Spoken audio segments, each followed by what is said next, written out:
Hello everyone, welcome back to Sunny Live Show and thank you so much guys for tuning in. I'm back again with the Mzansi Super Stories and today talking about Sibongile and the Dlaminis.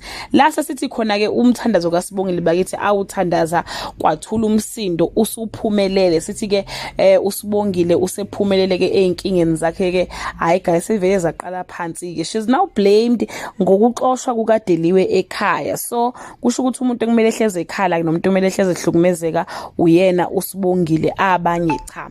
Masathi sizwa lokho kuthiwa njengoba ke uVusi efuna the new designs zenkampani njena ke uDeliwe will steal ama drawings kaSibongile awadayisele uVusi athole imali ahambe ogembuleka aphinde ke iphele ke yonke futhi lo mali ke ayitholile.